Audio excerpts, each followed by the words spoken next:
Assalamualaikum warahmatullahi wabarakatuh. Selamat pagi adik-adik yang dari SD, MI, SMP, dan MTS. Alhamdulillah, kita masih diberi kesehatan dan kesempatan oleh Allah Subhanahu wa Ta'ala untuk hadir pada hari kedua kegiatan seleksi pemilihan duta lingkungan.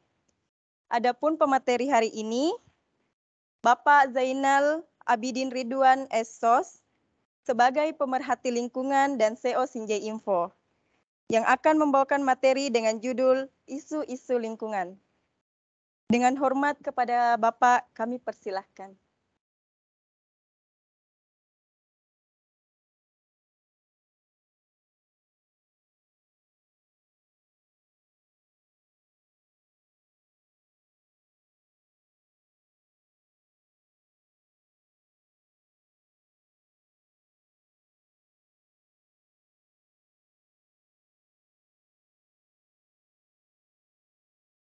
Kabupaten Sinjai. Syukur alhamdulillah senantiasa kita mengaturkan puji dan syukur kita atas segala nikmat yang diberikan oleh Allah Subhanahu wa taala, nikmat kesehatan, kesempatan dan juga nikmat oksigen yang kita hirup ya pada pagi hari ini sebagai bentuk rasa syukur kita sehingga bisa menapaki langkah menjalankan aktivitas keseharian kita. Salawat serta salam kita aturkan kepada junjungan Nabiullah Muhammad Sallallahu Alaihi Wasallam.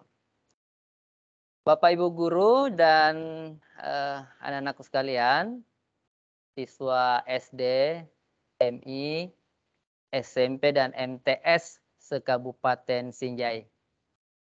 Terima kasih sudah hadir membersamai kegiatan ini di hari kedua ya, materi untuk persiapan pemilihan duta lingkungan sekolah tingkat Kabupaten Sinjai.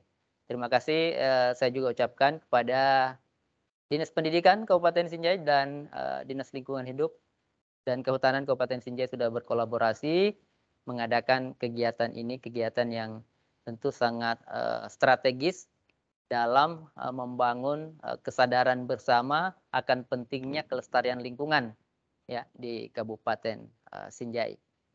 Baik, materi pada hari ini adalah tentang isu lingkungan yang ada di Kabupaten Sinjai.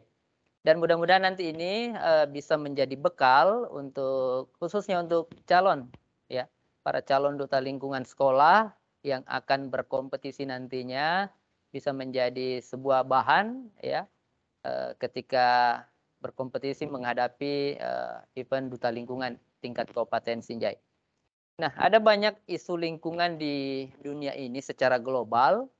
Namun kita persempit hari ini isunya seputaran Kabupaten Sinjai di mana kita bertempat tinggal ya.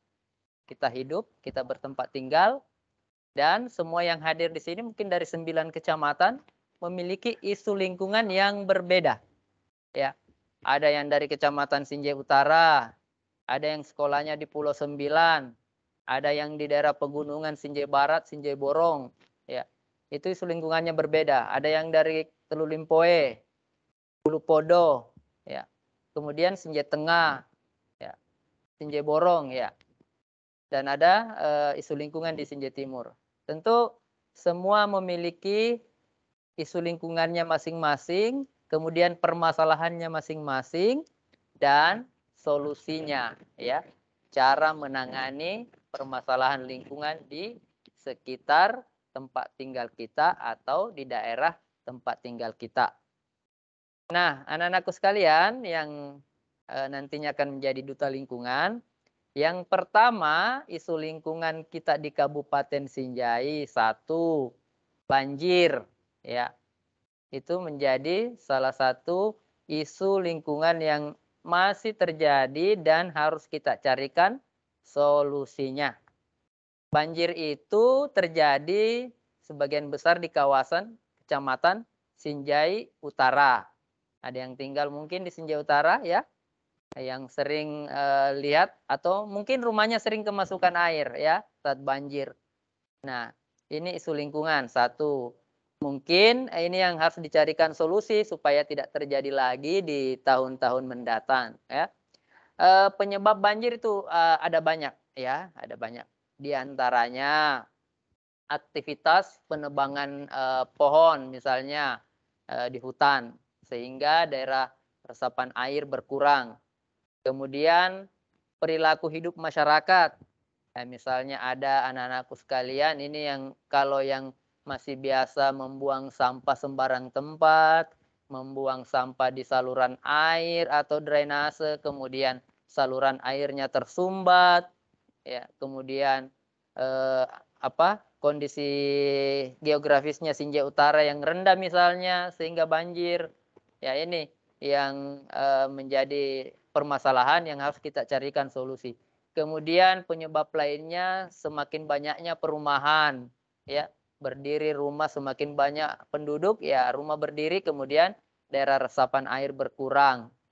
Nah, ini salah satu permasalahan dan banjir ini terjadi di wilayah Kecamatan Sinjai Utara. Ada juga banjir di wilayah Kecamatan Sinjai Timur yang setiap tahun juga terjadi.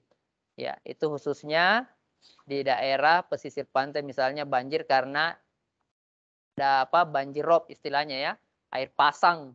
Ya, itu juga ada penduduk di daerah Tongke-Tongke ya, sering, air masuk ke rumahnya, itu banjir air pasang ya, pasang air laut. Kemudian, penyebab lain yang harus, dicarikan solusinya adalah bagaimana masyarakat ketika, memperlakukan lingkungan itu harus ramah, lingkungan. Misalnya tadi jangan menebang pohon, ya. Kalau menebang pohon di gunung, tidak ada lagi daerah resapan air, kemudian berpotensi terjadinya bencana.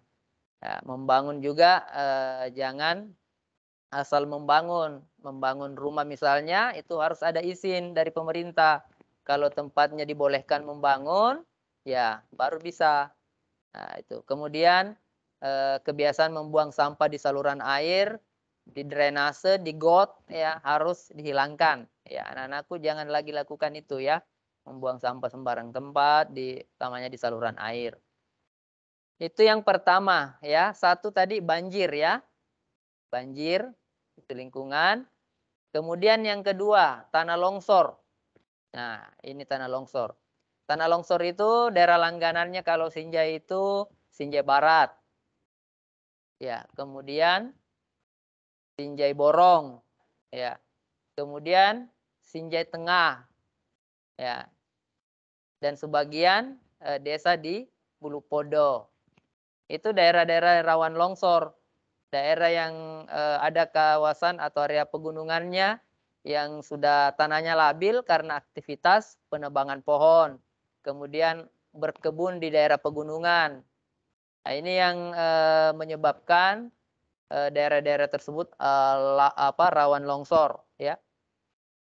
Nah, ini yang menjadi perhatian anak-anakku sekalian nanti kalau ada misalnya di Duta Lingkungan nanti ada pertanyaan, apa sih yang menyebabkan longsor itu? Ya itu tadi, misalnya ada yang membabat hutan, ada yang menghabisi hutan, ada yang menebang pohon, sembarangan ya, ada yang menebang pohon di hutan, hutan habis, hutan gundul.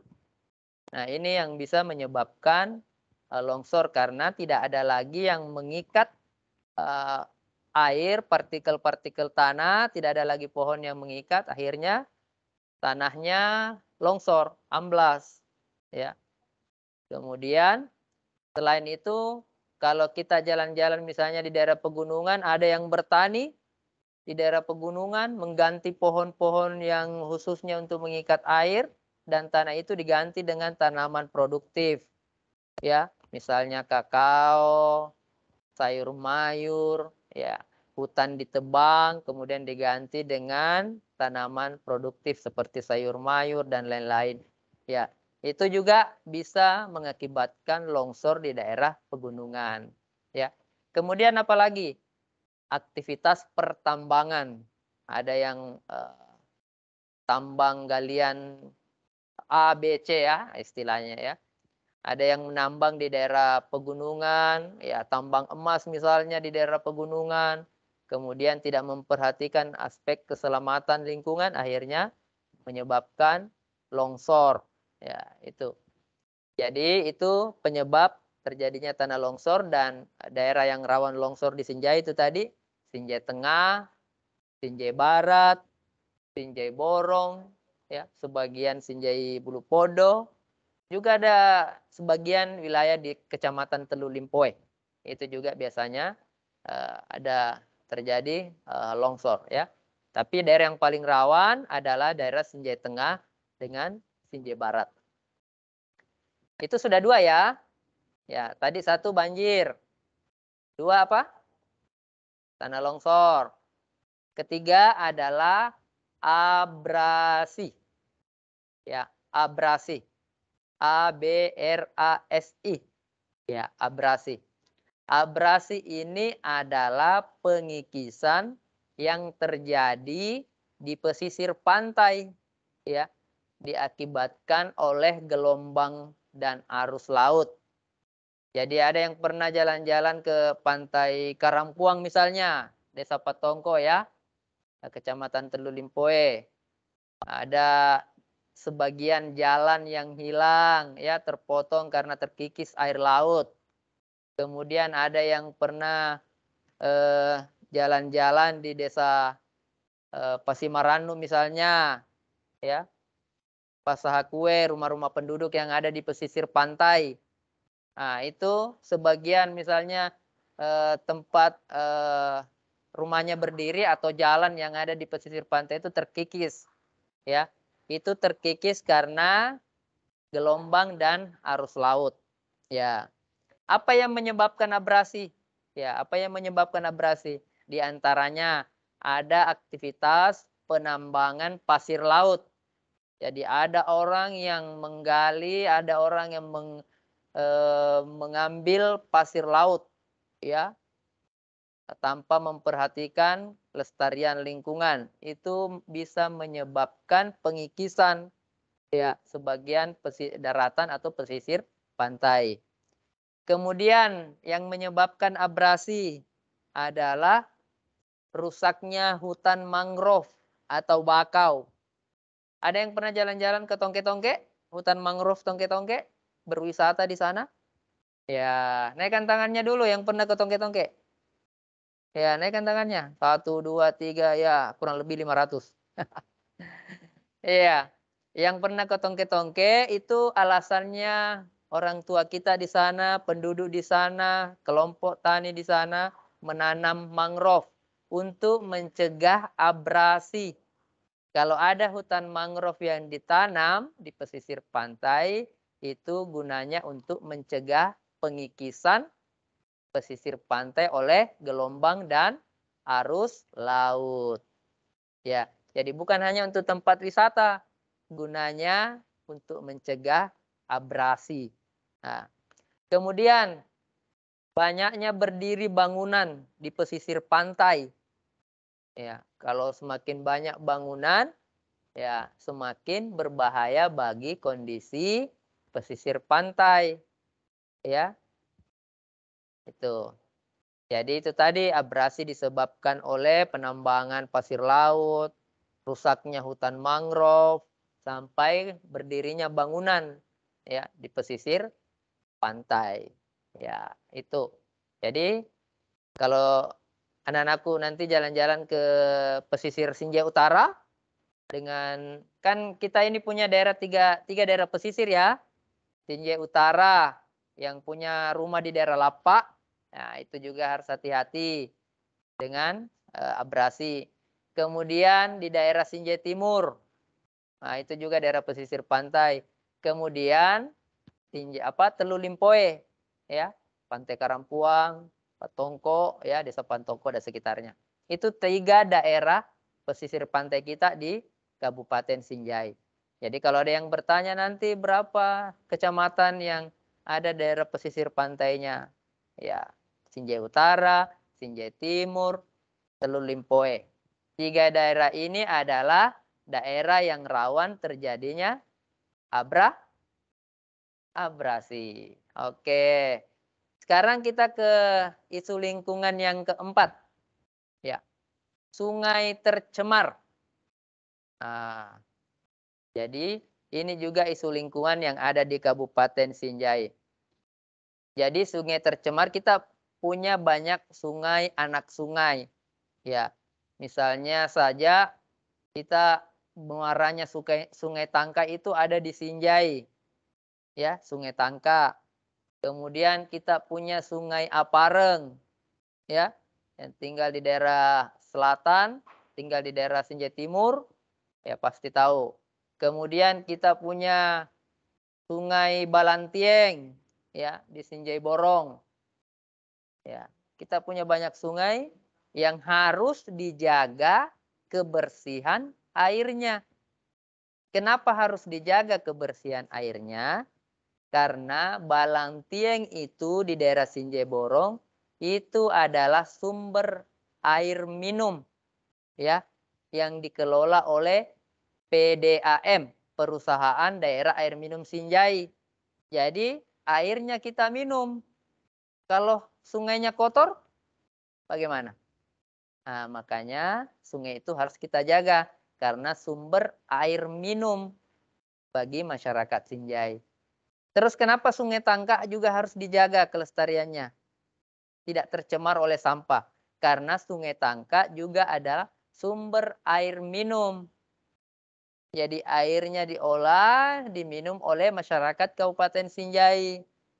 Jadi jangan dikotori. Nah, begitupun sungai-sungai yang lain yang ada di Kabupaten Sinjai. Itu harus dijaga. Kenapa sungai itu tidak boleh tercemar? Ya, itu tadi alasannya. Karena sungai itu adalah sumber air baku untuk perusahaan daerah air minum. Yang kedua, ada biota. Ya, kalau di laut ada biota laut. Di sungai juga ada ekosistemnya. Ada ikan yang harus hidup ya di sungai. Karena ada juga orang yang mata pencahariannya mencari ikan di sungai. Kalau sungainya rusak, banyak sampah, banyak limbah, kasihan juga ikannya mati. Ya, itu. Jadi sungai itu tidak boleh tercemar. Nah, apa yang biasa menyebabkan sungai itu tercemar? Ya, diantaranya limbah rumah tangga. Ya, jadi limbah rumah tangga dibuang semua ke sungai. Ada yang tinggal di pinggir sungai, buang sampahnya di sungai. Padahal ada tempat sampah. Padahal sampahnya bisa diolah atau didaur ulang. Tapi dia buang ke sungai. Itu tidak boleh dilakukan. Ya, anak-anakku sekalian nanti sampaikan ke orang tuanya di rumah, kakaknya di rumah, bahwa sampah itu tidak boleh dibuang ke sungai. Karena sungai adalah sumber air baku untuk diminum, diolah oleh PDAM, kemudian diminum oleh masyarakat. Jadi harus bersih, tidak boleh tercemar. Kemudian apalagi yang menyebabkan sungai tercemar? Misalnya limbah pertanian, ya. Ada pupuk pestisida misalnya, sungainya tercemar. Jadi sisa-sisa pupuk, ya, limbah pertanian dibuang ke sungai. Ataukah ada sawahnya, kemudian saluran dari pematang sawahnya dibuang ke sungai langsung. Nah, itu juga misalnya sawahnya sudah diberi pupuk pestisida, itu juga berpotensi mencemari sungai. Jadi tadi limbah rumah tangga, kemudian limbah pertanian. Dua. Yang ketiga yang bisa mencemari sungai adalah limbah industri. Misalnya ada pabrik yang berdiri di dekat sungai atau di pinggir sungai atau di daerah aliran sungai. Jadi ada pabrik berdiri, limbahnya itu pabrik, sampahnya itu pabrik, dia buang ke sungai. Ya, makanya ada istilah IPAL, IPAL. Ya. Jadi ada pengolahan air limbah yang harus disiapkan perusahaan supaya tidak dibuang limbahnya ke sungai. Oke, itu tadi ya. Kita sudah 4 ya, sungai tercemar. sekarang isu lingkungan berikutnya yang ada di Sinjai adalah sampah. Nah, ini hal sederhana yang tiap hari kita hadapi di rumah. Ya, ada sampah plastik, sampah kertas, sampah apa lagi? Botol, logam, ada juga kaca. Nah, itu. Jadi ada banyak jenis sampah yang sering kita temui di rumah atau di lingkungan. Yang paling banyak adalah sampah plastik.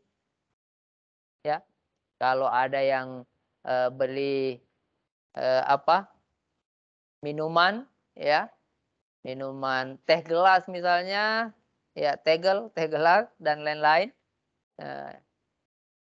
itu sampah plastik. Ya, kalau ada yang ibunya di rumah pakai deterjen, ya saset misalnya, itu juga sampah plastik yang banyak terbuang di tempat sampah. Ya, jadi ini adalah masalah di Sinjai. Salah satunya adalah sampah. Makanya ini yang harus kita antisipasi dengan melakukan pengelolaan sampah.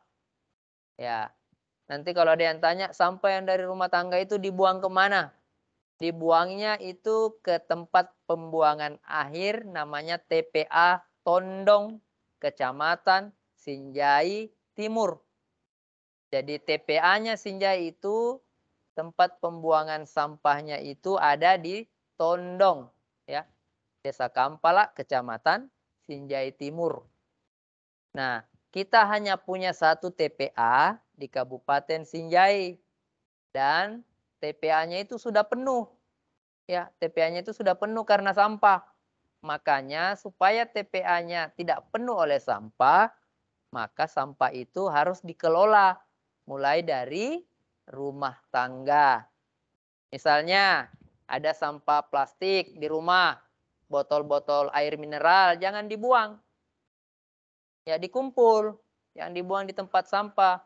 Kenapa dikumpul? Satu, karena sampah plastik itu bernilai uang, ya, bisa dijual. Kedua, bisa jadi hasta karya, nah, kerajinan tangan, ya kan? Jangan dibuang. Kalau dibuang kasihan, TPA-nya penuh. Ya, kalau penuh itu menimbulkan lagi masalah baru. Ya, di TPA itu kalau penuh lalatnya berterbangan. Jadi menjadi sarang lalat, itu juga kalau sudah menjadi sarang lalat, itu sudah menjadi sumber penyakit. Jadi sampah plastik jangan dibuang, didaur ulang. Kan kita di sekolah belajar ya, kerajinan tangan, hasta karya. Itu didaur ulang, yang dibuang. Atau kalau mau dapat uang, ya dikumpulkan sampah plastiknya, kemudian dibawa ke pengepul, ditimbang kalau mau dapat uang. Ya, ada di DLHK, Dinas Lingkungan Hidup dan Kehutanan misalnya, ada bank sampah. Ya, di situ ditabung. Nanti anak-anakku semua nanti diberikan buku rekening. Kalau menabung sampah di situ. Nanti uangnya bisa diambil di situ. Jadi sampah diganti dengan uang. Ya, gitu. Jadi itu salah satu cara agar mengurangi sampah yang dibuang ke TPA Tondong tadi, ya, Tondong. Kemudian sampah kertas. Itu juga sampah kertas bernilai ekonomi, bisa dijual. Ya. Orang bilang bisa ditimbang. Ya. Jadi kertas jangan dibuang, ya. Kalau masih bisa digunakan, digunakan. Kalau sudah tidak bisa, didaur ulang. Taruhlah misalnya dibuat menjadi bubur kertas. Ada yang pernah bikin hasta karya dari bubur kertas? Bikin topeng, ya. Ada ya, angkat tangannya yang pernah. Nah, ada. Jadi kertasnya dibikin bubur kertas, kemudian kerajinan tangan. Ya, dibikin kerajinan tangan. Jadi jangan dibuang. Kemudian sampah lainnya itu bisa bernilai ekonomi, ya. Bisa bernilai ekonomi, jadi jangan dibuang. Ya, kasihan kalau itu tadi dibuang TPA-nya penuh. Kalau TPA-nya penuh bisa menimbulkan masalah baru, ya. Bagi kesehatan lalatnya berterbangan, Atau pernah ada yang dengar TPA Tondong itu terbakar. Karena terbakar itu panas di bawah. Sampah itu kan di bawah kalau bertumpuk-tumpuk itu jadi panas. Apinya susah padam kalau terlanjur terbakar. Jadi makanya kita kurangi volume banyaknya sampah yang dibuang ke TPA. Nah, ini yang harus dilakukan anak-anakku sekalian. Makanya di sekolah itu ada pemilahan sampah. Di sekolahnya ada berapa macam tempat sampah yang disiapkan? Ada 2 ya. Sampah organik, ada anorganik. Ada juga yang 5. Ya, ada khusus plastik, ada khusus kertas, ada botol, ada logam, ada kaca. Ya, ada juga sekolah begitu. Jadi 5 tempat sampah. Jadi kalau sudah 5 tempat sampah jangan disatukan. Ada tulisannya. Ini drum atau tempat sampah khusus sampah kertas. Jangan simpan kaca di situ. Karena itu namanya tempat pemilahan sampah. Jadi kita sudah memilah mulai dari tempat sampah itu. Kalau tempat sampah botol plastik ya simpan botol plastik di situ. Jangan simpan kertas. Ya begitu. Jadi ada juga sekolah 2. Ada sampah organik, ada anorganik. Ya, organik itu seperti apa? Organik itu seperti sisa-sisa makanan. Ya, makanya kita dilarang jangan mubazir. Kalau makanan itu dihabiskan, kasihan nasinya nanti menangis kalau ndak habis. Ya, nasinya harus habis. Tapi kalau ada yang tidak habis, itu bisa menjadi apa? Sampah organik. Sampah organik itu bisa juga diolah, ya, bisa dijadikan pupuk. Ya, daun-daun kering itu juga sampah, tapi itu bisa diolah jadi pupuk. Nah, gitu. Jadi secara garis besarnya sampah itu ada 2, organik dan anorganik. Ya, jadi anorganik itu yang tidak bisa diurai oleh tanah, organik itu masih bisa diurai oleh tanah. Gitu. Oke, itu permasalahan yang kelima di Sinjai. Kemudian di Sinjai kita punya laut.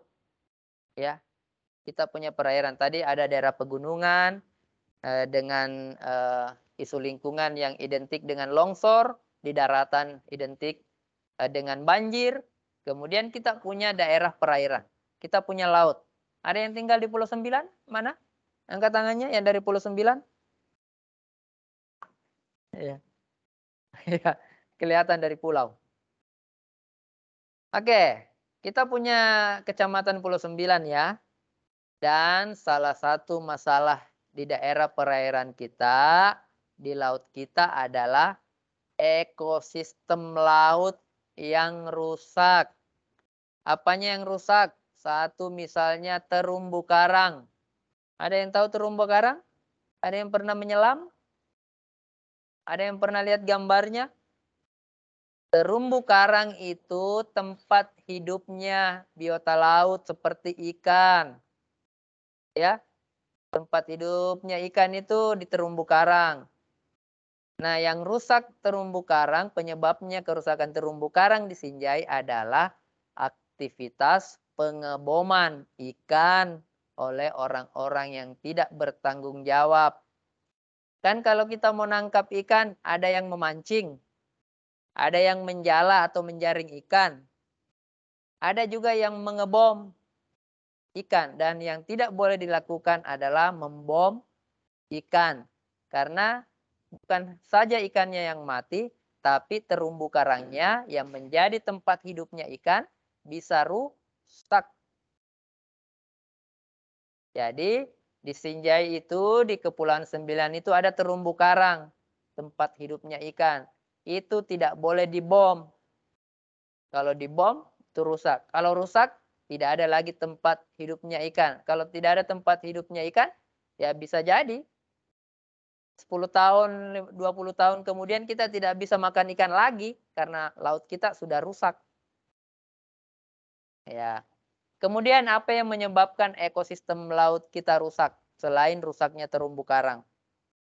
Yaitu aktivitas pembuangan sampah di laut.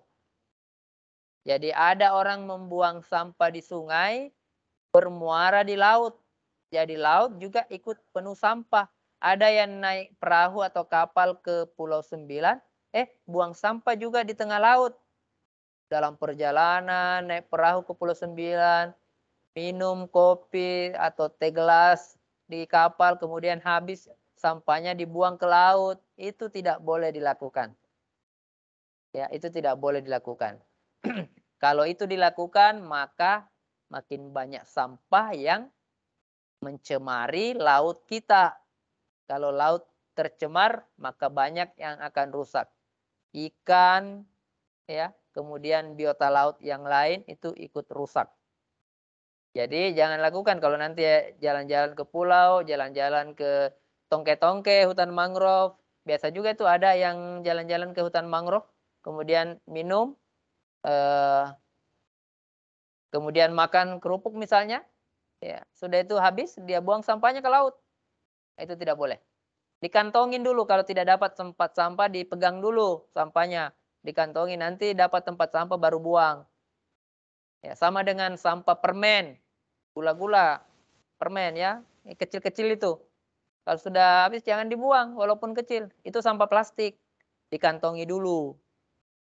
Ya, dapat tempat sampah baru dibuang. Ya.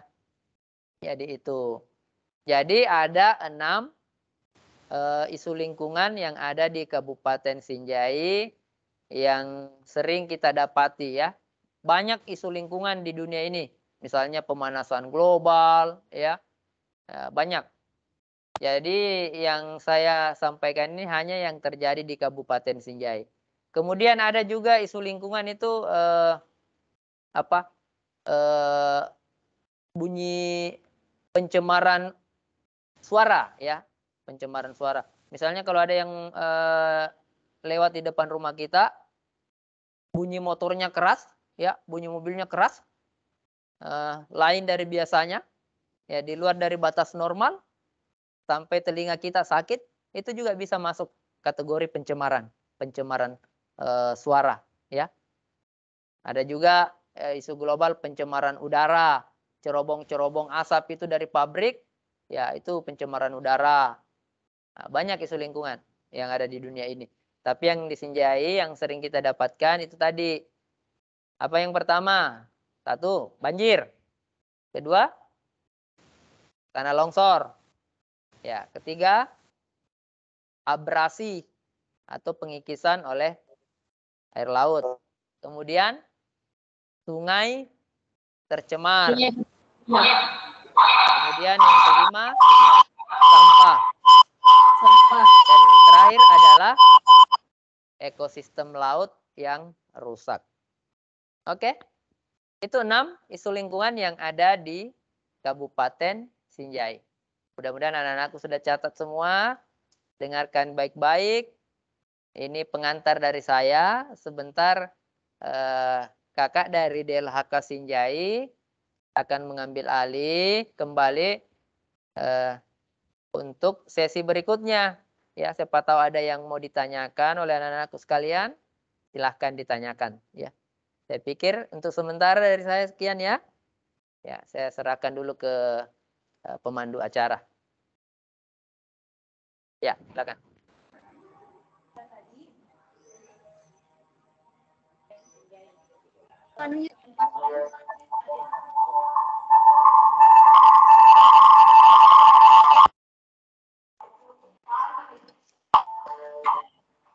Masih tanya jawab itu Sandi.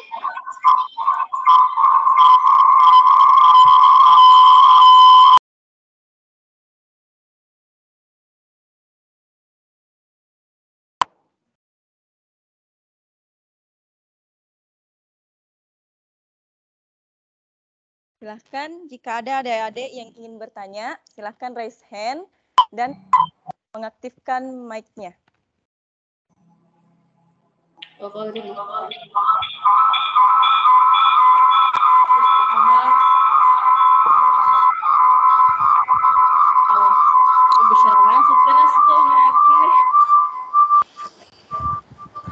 Pertama ada Ade Iza Aziza.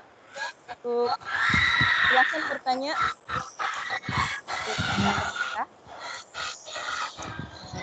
terima kasih kepada Bapak karena sudah memberikan saya waktu.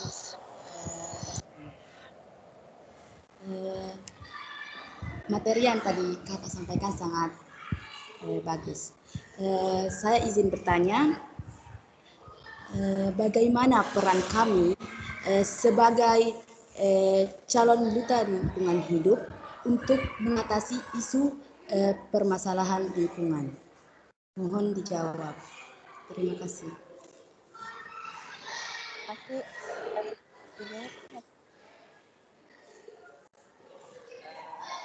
Saya jawab dulu ya.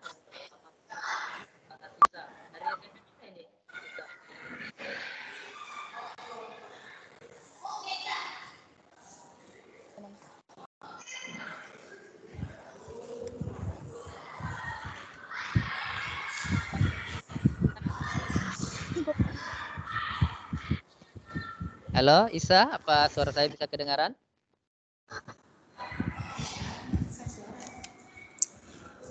Ya, saya jawab ya pertanyaannya dulu untuk Sisa. Ya.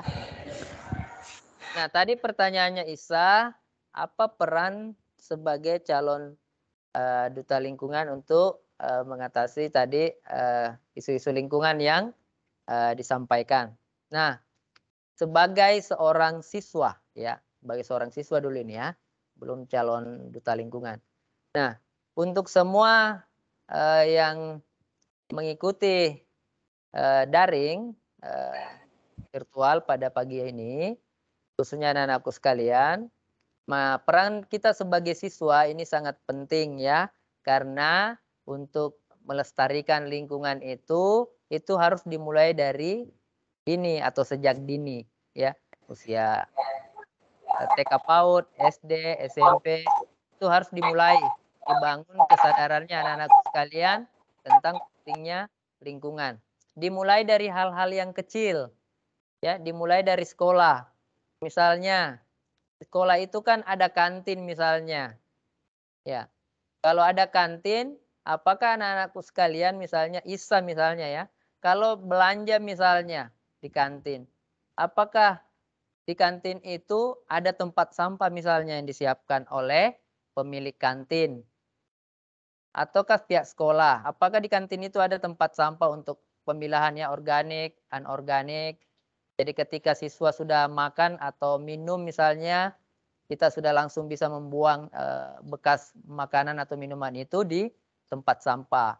Kalau belum ada ya disampaikan ke pihak sekolah atau pemilik kantin bahwa di kantin ini perlu ada tempat sampah supaya tidak ada lagi sampah yang terbuang. Itu hal-hal kecil yang harus dilakukan di sekolah. Kemudian bagaimana dengan toilet sekolah? Ya, kalau ada toilet sekolah, apakah bersih toiletnya? Ya, nyaman toiletnya oleh anak-anak kita, karena ada juga anak-anak yang biasanya kadang tidak nyaman, tidak mau buang air misalnya karena toiletnya kotor. Jadi Isa atau anak-anakku yang lain, misalnya yang aktif di OSIS kalau SMP ya, ya coba sama-sama teman-temannya kalau ada kelihatan seperti itu kotor ya, ayo sama-sama dibersihkan. Ya. Kemudian hal lain adalah kesehatan misalnya ya. Kesehatan kantin, apakah sudah sehat, layak. Kemudian apakah di tempat di halaman sekolah sudah ada tempat sampah terpilah. Ya. Itu ya hal-hal yang kecil yang harus dilakukan sebagai calon duta lingkungan. Nah, yang wajib calon duta lingkungan soal sampah adalah harus menjadi contoh bagi teman-temannya. Contoh menjadi bagi teman-temannya, jangan membuang sampah di sembarang tempat, diajak teman-temannya untuk mendaur ulang sampah. Ya, duta itu adalah contoh ya. Duta itu adalah contoh bagi teman-temannya. Duta itu adalah teladan bagi teman-temannya. Ya, gitu. Itu Isa ya. Terima kasih Bapak telah menjawab pertanyaan dari saya. Terima kasih banyak. Ya. Ayo yang lain lagi silakan. Andi Halija Ahmad. Assalamualaikum warahmatullahi wabarakatuh.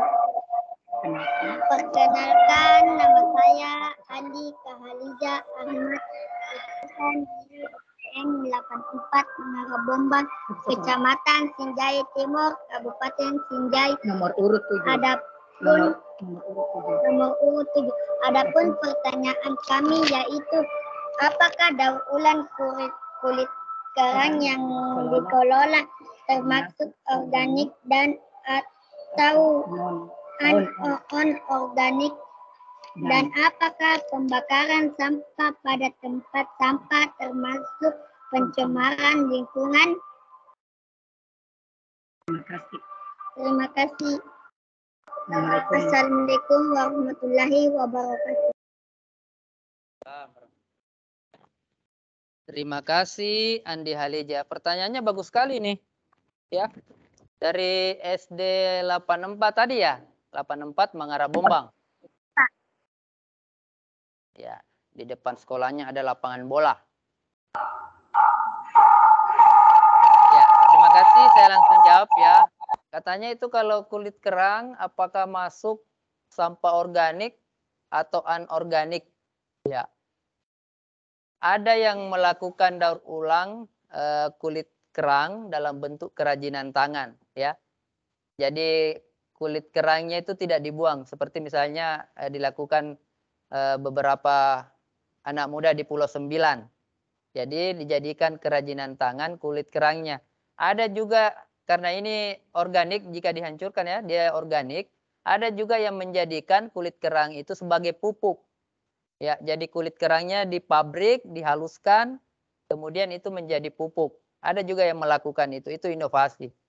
Jadi semua hal yang kita anggap sampah, ya, ternyata itu bisa berguna ketika kita ada sentuhan teknologi, ada sentuhan inovasi di dalamnya.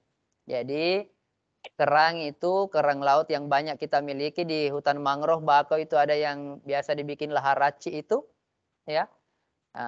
Biasa dibikin lahar raci, itu juga kerangnya banyak yang gunakan sebagai kerajinan tangan. Itu tadi ada juga yang pabrik dihaluskan, dijadikan pupuk. Tulang juga sama dengan tulang, kulit kerang itu keras kan, sama dengan tulang.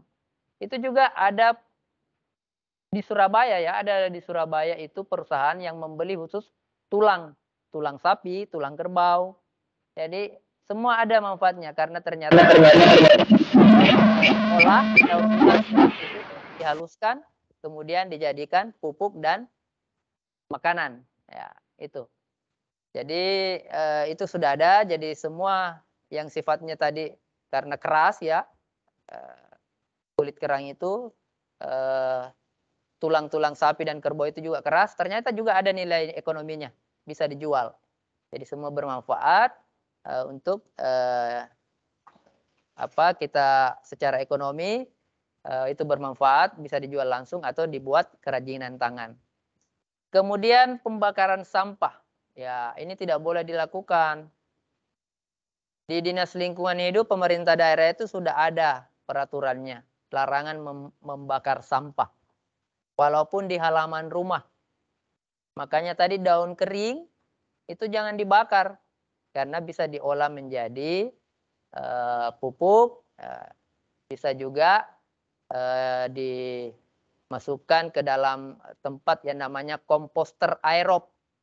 Ada itu di Dinas Lingkungan Hidup, komposter aerob. Di situ didiamkan berhari-hari, ada juga berbulan-bulan, kemudian hasil akhirnya itu menjadi pupuk organik. Jadi jangan dibakar. Jadi ternyata daun-daun kering itu bisa menjadi pupuk organik. Nah, kemudian kenapa sampah tidak bisa atau tidak boleh dibakar? Satu, kalau dia sampah plastik, plastik itu mengandung zat kimia yang namanya karsinogen. Karsinogen itu salah satu penyebab terjadinya kanker. Ya, ya, hati-hati. Jadi kalau bakar sampah dan itu plastik, plastik itu mengandung zat kimia yang namanya karsinogen. Karsinogen itu salah satu penyebab terjadinya penyakit kanker. Ya. Kemudian kenapa tidak bisa dibakar sampah? Nanti lapisan ozon kita rusak. Makanya terjadi pemanasan global. Lapisan ozon yang melindungi bumi ini rusak. Ya. Jadi itu yang menyebabkan kenapa sehingga ada larangan membakar sampah. Makanya tadi saya katakan limbah pabrik itu mencemari udara. Ya. Sama dengan membakar sampah itu juga mencemari udara. Ya, mencemari udara. Apalagi kalau sampah plastik bahaya. Jadi kalau ada yang membakar sampah dan ada plastik, cepat-cepat tutup hidung atau pakai masker. Karena ada zat kimianya yang bisa menyebabkan penyakit kanker. Ya, gitu. Andi Halija, ya. Jadi nanti di rumah jangan bakar sampah ya. Ya. Jangan bakar sampah. Ya, sama-sama.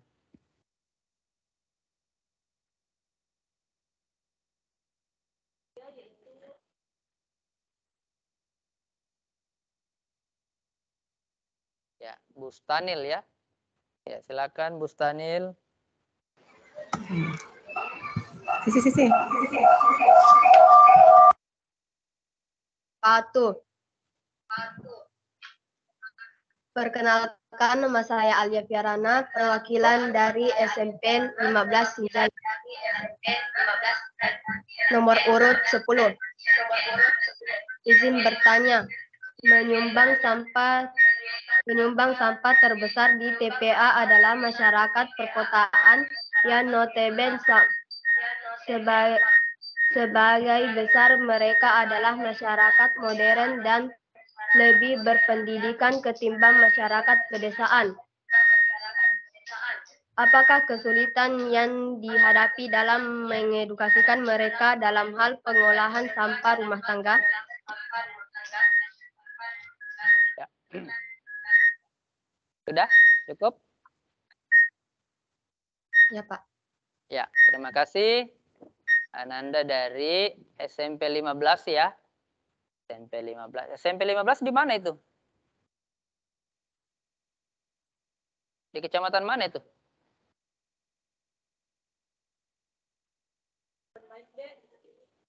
SMP 15 di mana itu? Ya, pokoknya SMP 15 di Sinjai ya. Ya. Baik. Penyumbang sampah terbesar di TPA menurut Ananda kita ini adalah masyarakat yang tinggal di kota. Termasuk saya dong. Ya.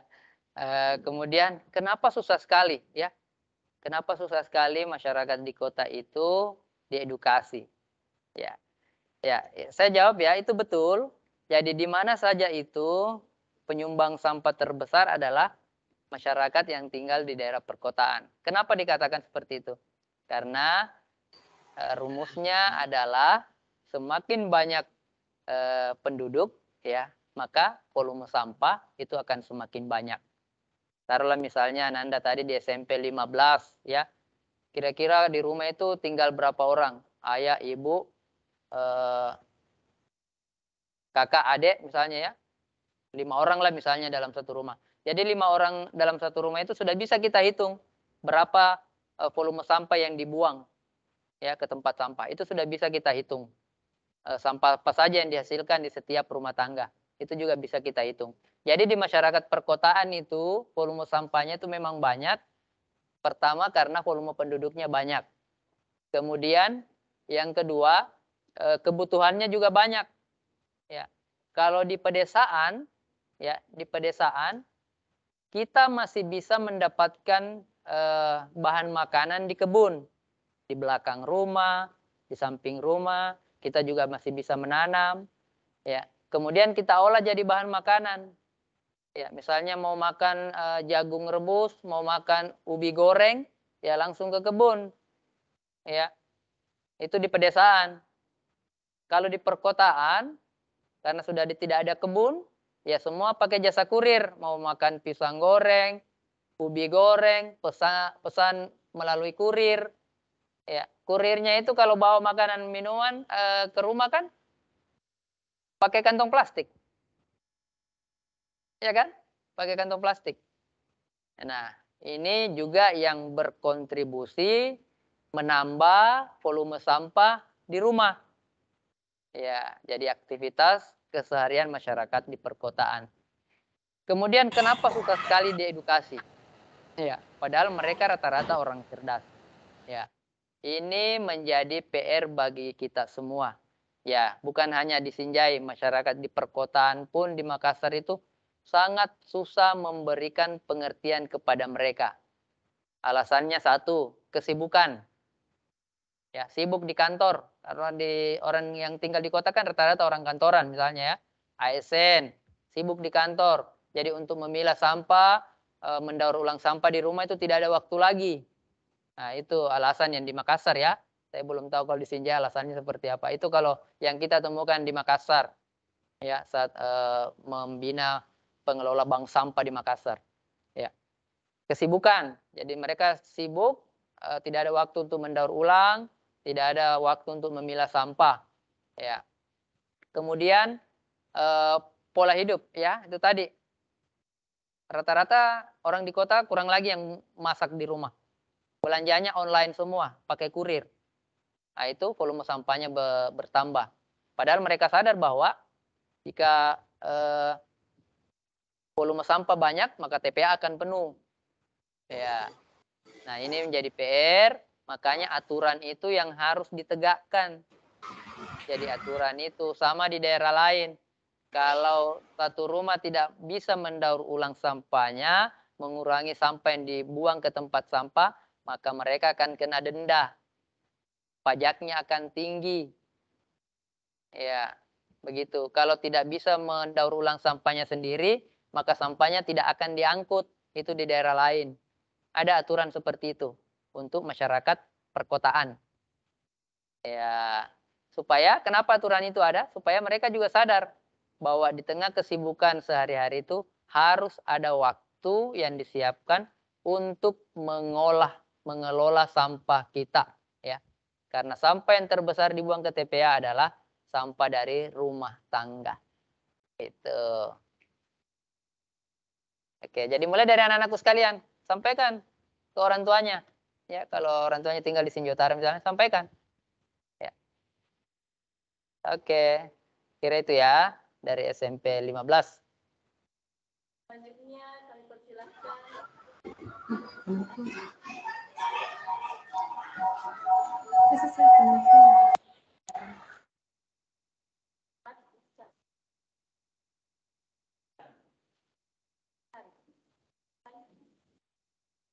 Ya, M. Ihsan, silahkan.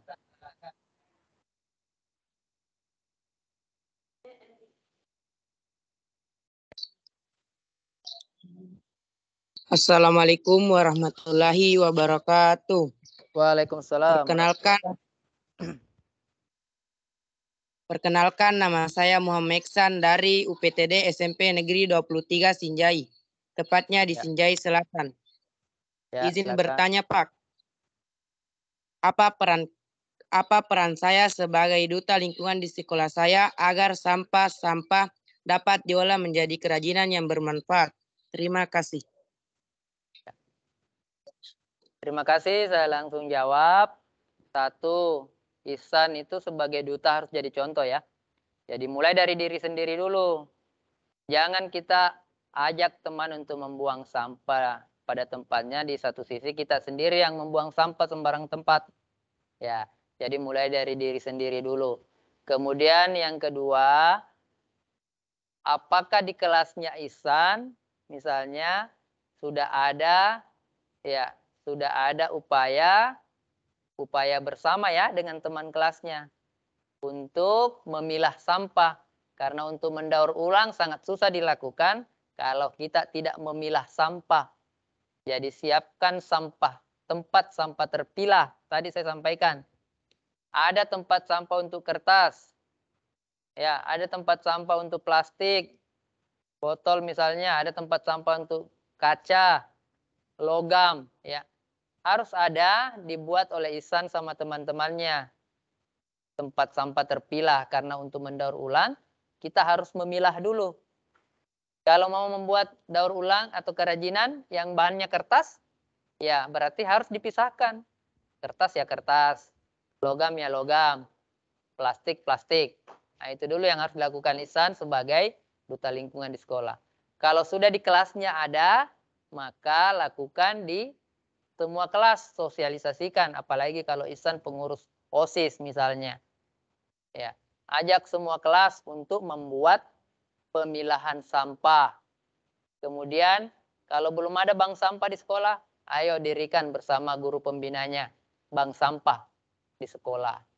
Jadi itu yang harus dilakukan duta lingkungan di sekolahnya Ihsan, khususnya Ihsan sebagai duta, sebelum mengajak teman-temannya melestarikan lingkungan, mengolah sampah, lakukan dulu ya. Diri pribadi jadi teladan, jadi contoh, kemudian mulai dari ruang kelas. Ruang kelasnya Ihsan dulu harus jadi contoh. Supaya nanti kalau kita ajak kelas lainnya memilah sampah, mereka juga ikut tertarik. Kemudian sudah itu kita memilah, kita mendaur ulang, adakan pameran. Pameran hasil daur ulang sampah. Lombakan antar kelas. Nah, seperti itu. Ya. Jadi itu hal-hal kecil lisannya yang bisa dilakukan. Ya. Sebelum mendaur ulang, siapkan tempat sampah terpilah. Ya. Oke, itu jawaban saya.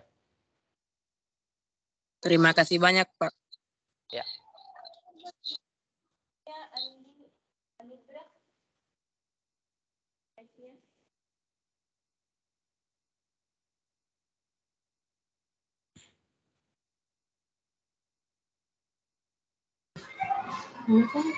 Ya, Andi Anugrah, silakan Andi Anugrah.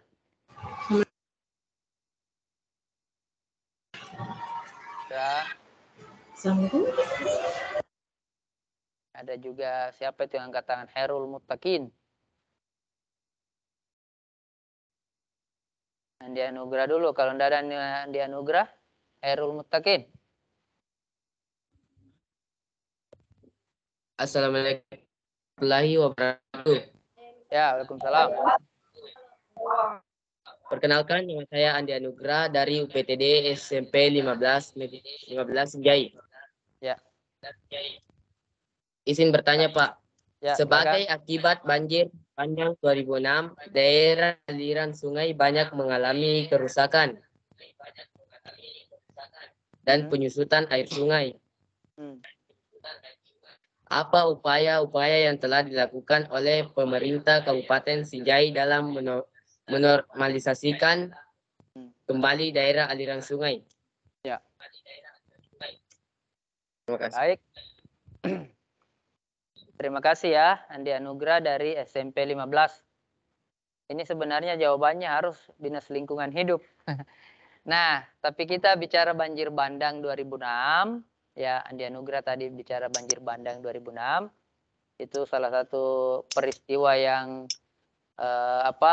luar biasa yang terjadi di Sinjai dengan korban jiwa lebih 200 jiwa ya yang meninggal pada saat itu. Dan mudah-mudahan ini tidak terjadi lagi. Kalau ini kita lakukan upaya yang penanganan yang baik, maka insya Allah peristiwa ini tidak akan terjadi lagi dan 2006 itu menjadi peristiwa terakhir di Kabupaten Sinjai. Bukan hanya banjir, longsor, ya itu juga terjadi pada 2006. Tapi yang paling parah adalah banjir di daerah Sinjai Utara, Sinjai Timur. Ya, korban terbanyak ada di Sinjai Utara dan Sinjai Timur. Nah, apa yang dilakukan pemerintah? Taruhlah misalnya di daerah Biringere, kalau ada yang tinggal di Sinjai Utara, di Jalan Andi Padok misalnya, di Kelurahan Biringere, Sinjai Utara itu, setelah banjir bandang, pemerintah menurunkan dana pasca bencana namanya. Ada dana pasca bencana yang digunakan untuk membangun infrastruktur yang rusak. Dulu di Padok saat banjir bandang itu sungainya terkikis, ya, rusak, ya, akibat terjangan banjir. Makanya dibangun. Jadi di sana itu sudah dibangun setelah banjir bandang itu beberapa tahun setelahnya itu dibangun, diperbaiki, ya, diperbaiki. Ada juga kalau Ananda Andi Anugrah lewat di jembatan Mangotong, ada dibuat bronjong, ada itu susunan batu yang ditutupi kawat, itu bronjong, itu juga bagian dari upaya mencegah pengikisan air di sungai ya, pengikisan daratan di sungai. Jadi upaya pemerintah sudah ada. Kemudian saat ini juga normalisasi sungai dilakukan di Sungai Mangotong.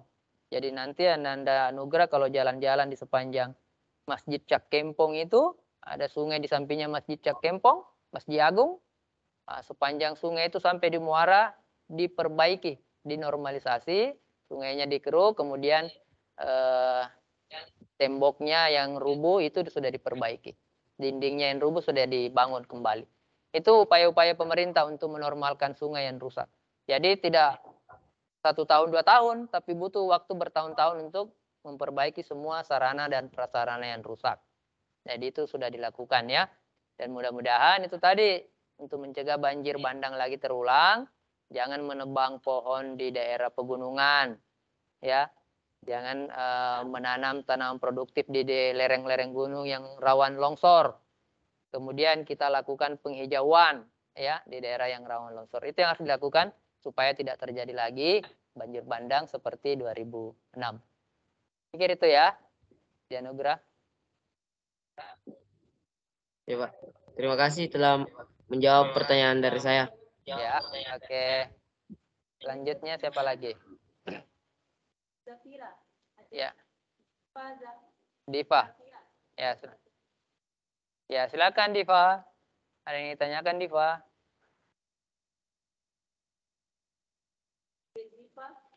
Diva Zafira. Silakan pertanyaannya. Pun pertanyaan saya yaitu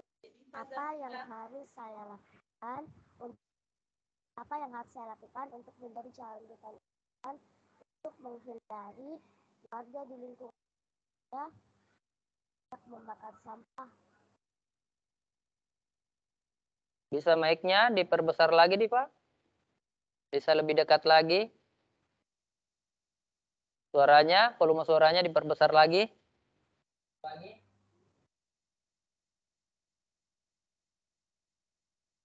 Sebelum ke sekolah sudah sarapan ya?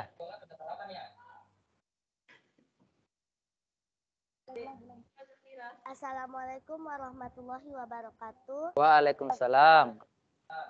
Perkenalkan, nama saya Diva Pinara Zafira, asal sekolah saya SDIT Thoriqul Jannah.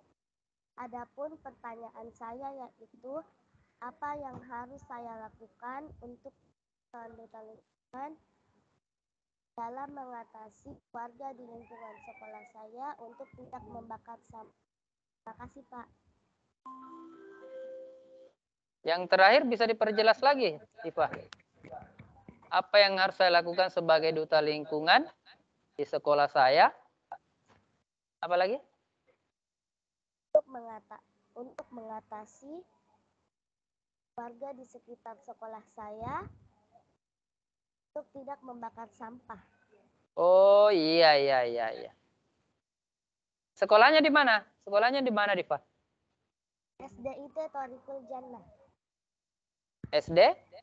SDIT Thoriqul Jannah Sinjana. Oh, Thoriqul Jannah. Ya. Dekat dari SMP 1. Oh, maksudnya ini Diva ada di sekitar warga di sekitar sekolah yang biasa membakar sampah. Ya, kemudian asapnya juga sampai ke sekolah. Gitu ya. Nah, ini bahaya untuk anak-anak kita, bahaya untuk Diva kalau dihirup udaranya itu, asapnya itu. Bisa menjadi sumber penyakit. Nanti, ini saran untuk, nanti disampaikan ke gurunya. Karena itu sudah masuk kategori pencemaran lingkungan. Nanti gurunya, kepala sekolahnya bisa bersurat ke Dinas Lingkungan Hidup dan Kehutanan, ditembuskan ke Dinas Pendidikan. Nah, di Dinas Lingkungan Hidup itu ada klinik pengaduannya. Ada pengaduan masyarakat untuk kasus-kasus pencemaran lingkungan. Ya, itu. Jadi nanti jangan pihak sekolah sampaikan ke orangnya, penduduk itu, warga itu. Jangan ditegur langsung, nanti bisa menimbulkan masalah baru. Jadi nanti kepala sekolahnya Diva bersurat ke Dinas Lingkungan Hidup. Sampaikan bahwa ada warga di sekolah, di dekat sekolah yang selalu membakar sampah dan asapnya masuk sampai di sekolah, mengganggu saat Diva dan teman-temannya belajar. Ya, gitu ya. Jadi sudah ada petugasnya di Dinas Lingkungan Hidup ya untuk menangani kasus atau pengaduan terkait pencemaran lingkungan. Jadi intinya tidak boleh membakar sampah. Itu ya. Tips. Ada solusinya. Ya, oke, sama-sama.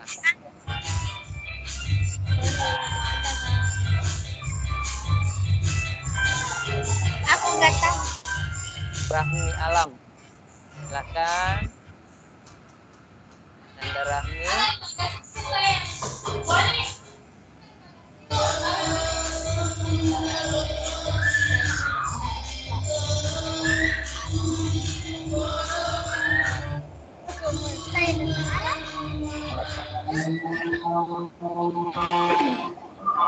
Ya, yang lain dimatikan dulu. Ya, mic-nya yang lain.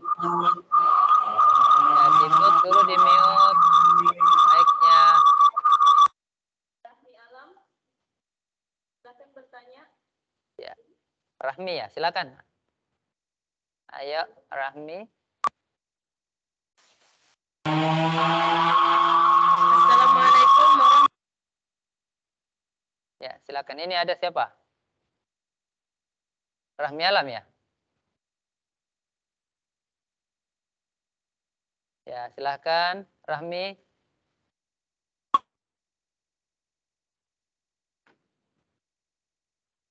Ya, silakan. Rahmi. Assalamualaikum warahmatullahi wabarakatuh. Waalaikumsalam. Saya Rahmi Alam, utusan dari UPTD SMPN Negeri 37 Sinjai Selatan. Bagaimana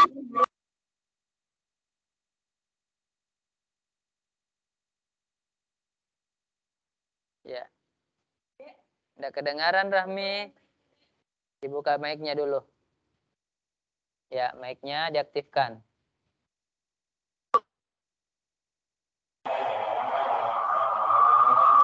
bagaimana seharusnya pendidikan lingkungan hidup di sekolah serta langkah manakah yang lebih penting antara mendaur ulang sampah dan mengurangi sampah? Nah, ya, ya.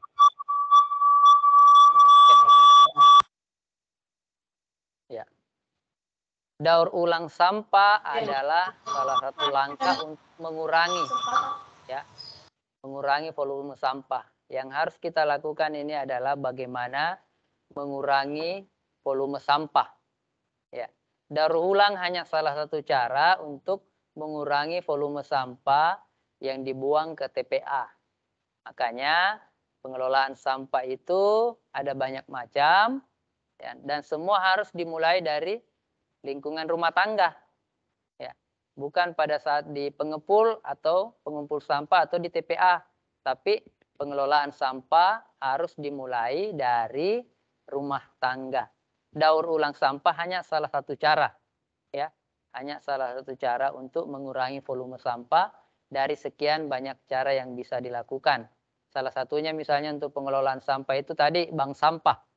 Kalau tidak bisa mendaur ulang, tidak bisa membuat pupuk organik dari sampah organik, ya aktif atau menjadi anggota bank sampah itu juga salah satu cara atau upaya dalam pengelolaan sampah lingkungan rumah tangga. Jadi seperti di Makassar itu sudah ratusan bank sampah, di lorong-lorong itu banyak bank sampah. Jadi warganya menjadi nasabah. Jadi mereka mengumpulkan sampah di rumahnya, kemudian dibawa ke bank sampah unit, ditimbang, dan setiap bulan mereka terima dalam bentuk uang. Nah, itu namanya salah satu partisipasi dalam pengurangan volume sampah di lingkup rumah tangga. Jadi daur ulang hanya salah satu cara ya. Daur ulang hanya salah satu cara mengurangi volume sampah. Ada banyak cara, yang satu tadi bank sampah. Ya. Kemudian Yang lain membuat komposter aerob ya dari drum untuk membuat pupuk organik. Ya, itu juga salah satu cara dari banyak cara yang bisa dilakukan mengelola sampah di tingkat rumah tangga. Begitu, Ramia dari Senja Selatan. Ya. Ya, silakan. Ada lagi? Ade Nahdatul Izzah. Nahdatul Izzah.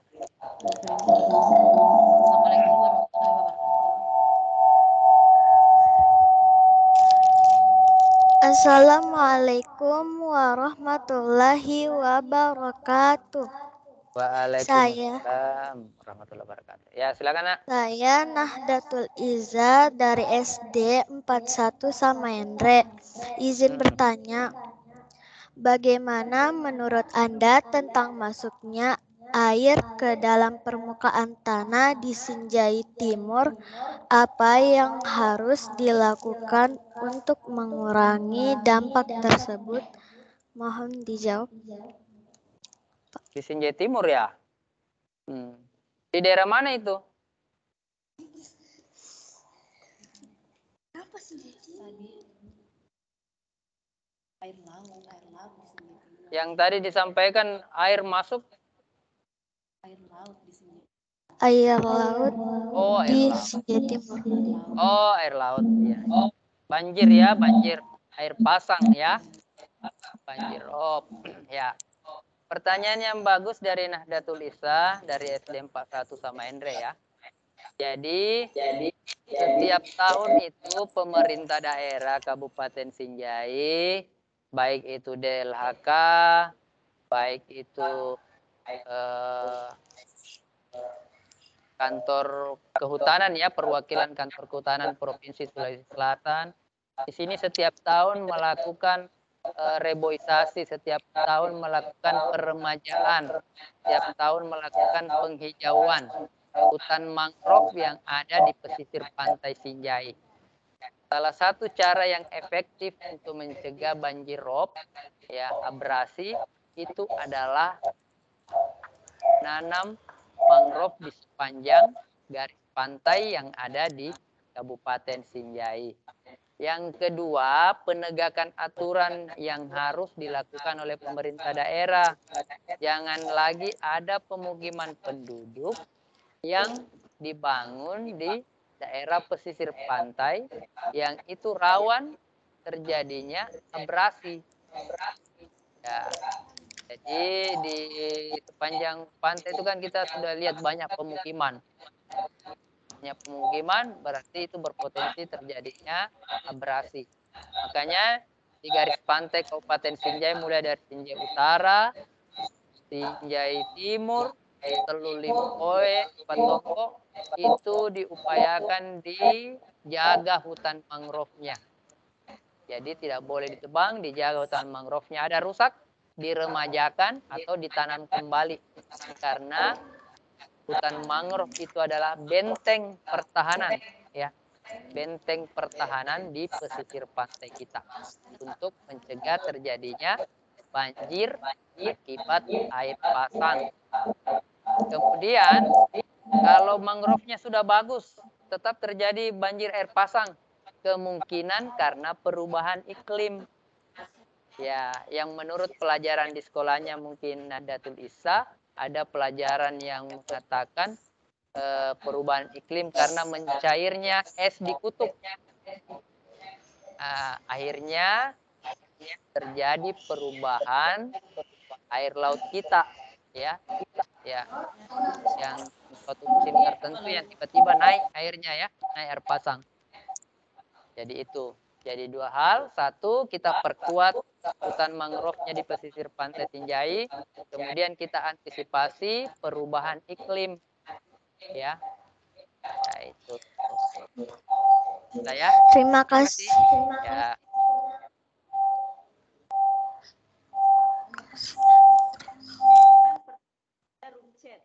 Oh ya.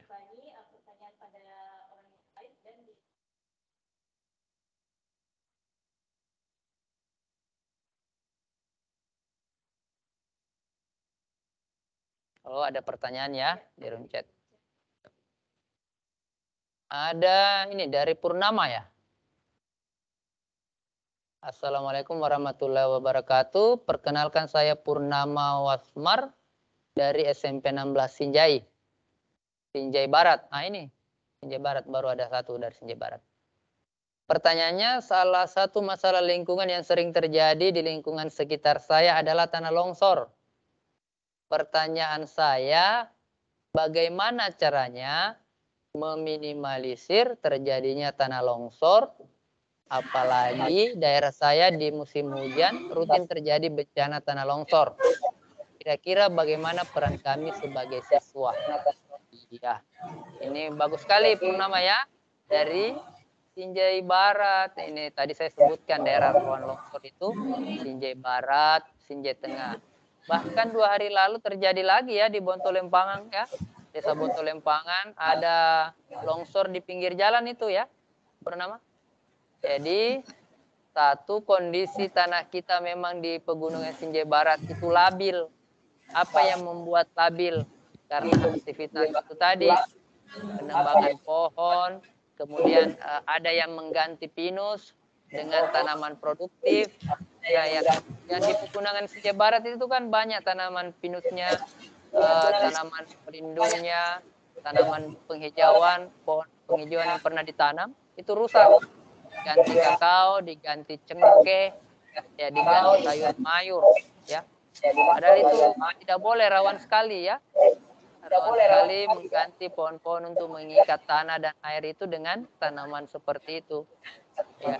Jadi yang harus dilakukan oleh Purnama adalah mengajak ya teman-temannya, menyampaikan ke orang tuanya bahwa salah satu masalah terjadinya tanah longsor di Sinjai seperti itu tadi, aktivitas penebangan pohon, ya, membabat hutan, ya, kemudian penanaman tanaman produktif di lereng-lereng yang rawan longsor. Jadi mulai dari rumah dulu Purnama ya, karena kondisi tanah memang di wilayahnya Purnama itu labil ya, sudah labil, sudah banyak hutan rusak. Saya pernah jalan-jalan ke hutannya di Bontolempangan, oh di tengah hutan itu rusak, ya. Jadi kulit pohon pinus itu sengaja dikuliti, dirusak supaya pohon pinusnya mati sendiri. Sudah mati sendiri ya diganti tanaman lain. Jadi itu banyak terjadi di hutan kita. Dan anak-anakku nanti ini bisa membantu pemerintah daerah menjadi duta lingkungan, menyampaikan bahayanya membabat pohon atau menggunduli hutan. Ya, itu.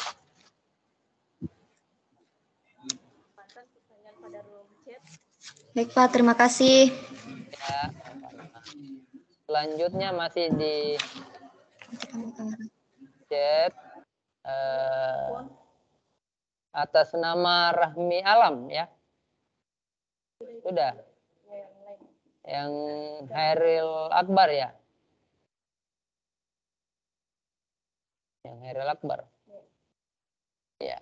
Ini ada pertanyaan Hairil Akbar dari MTSN 1 Sinjai. Ya. Izin bertanya, pertanyaan saya adalah apa isu lingkungan dalam lingkungan sekolah yang sampai saat ini belum terasasi, terkhususnya sekolah Kabupaten Sinjai. Oh, ini Hairil yang harus menjawab ini, ya. Hairil yang harus menjawab apa yang terjadi di sekolahnya Hairil. Ada mi bank sampah nak di sekolah, ada di tempat sampah terpilah tak di sekolah. Nah, itu yang harus Hairil tahu. Kemudian ada di kantin sehat di sekolah.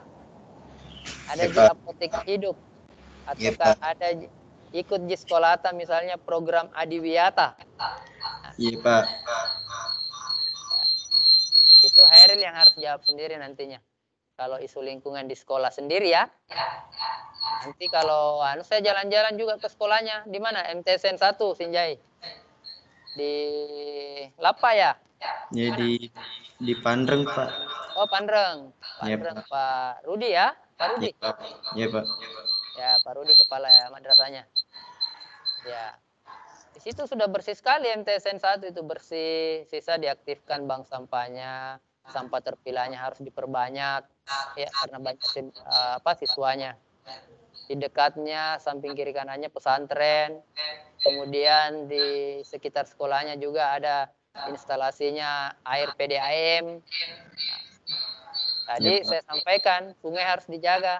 Airil Akbar ini tinggal di daerah aliran sungai, ya Sungai Tangka. Jadi Airil dan teman-temannya harus menjaga sungai yang ada di sekitar sekolah itu. Karena itu menjadi sumber air baku, ya, PDAM Sinjai. Jadi itu ya, menurut saya Akbar ya. Akbar sendiri yang harus kenali permasalahan di sekolahnya. Ya Kalau Pak. tempat sampahnya kurang, ya disampaikan nanti di kepala sekolahnya. Ya Pak. Ya, kasih ya. Baiklah adik-adik sekalian, karena waktu hanya sedikit, kami bisa menjawab semua pertanyaan adik-adik. Tapi terima kasih semua atas partisipasi dan pertanyaannya, sangat luar biasa. Terima kasih juga kepada Bapak pemateri yang alhamdulillah hari ini yang memberikan kita materi yang sangat bermanfaat. Dengan ini berakhir pula. Ada adik-adik sekalian, ternyata ada evaluasi, link evaluasi di room chat yang bisa kalian isi untuk 15 menit ini waktu. Oh, dalam menjawab soal kami persilahkan tentang materi tadi. Oke, 15 menit untuk menjawab evaluasi di room chat. Silakan adik-adik sekalian untuk mengisi evaluasi tersebut.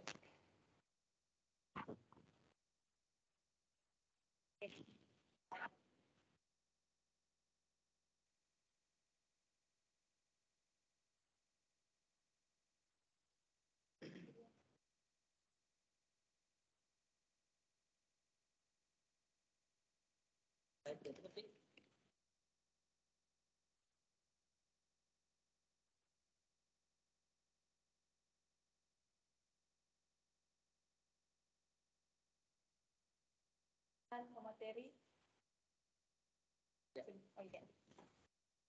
Baik, waktunya sudah cukup untuk saya membawakan materi. Nanti anak-anakku sekalian bisa mudah-mudahan dipahami nanti tadi materinya ya. Karena katanya di chat room itu ada evaluasi yang harus diisi oleh anak-anakku sekalian. Ya, harus dijawab berdasarkan materi tadi yang saya sampaikan. Terima kasih perhatiannya ya Bapak Ibu guru yang mendampingi anak-anak kita, anak-anak peserta atau duta lingkungan kita. Terima kasih Bapak Ibu guru.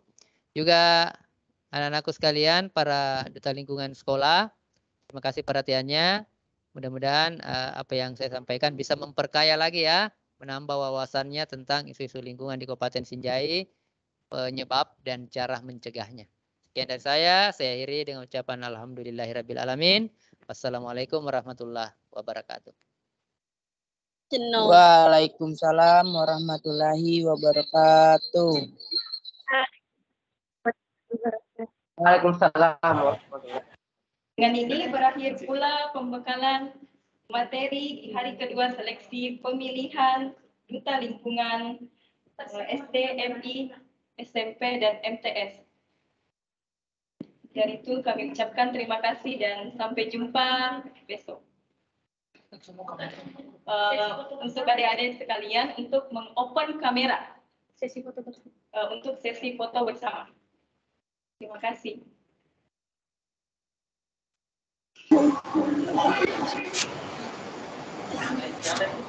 Pastikan semua kamera.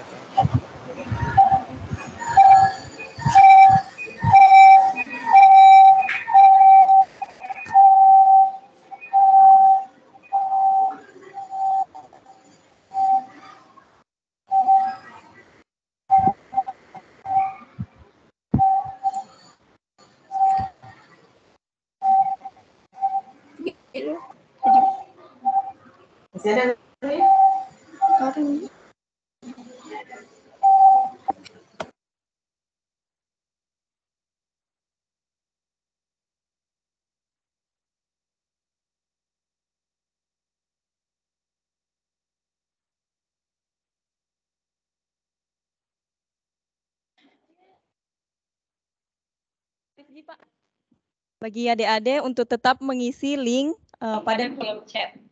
Kami beri waktu 15 menit. Terima kasih.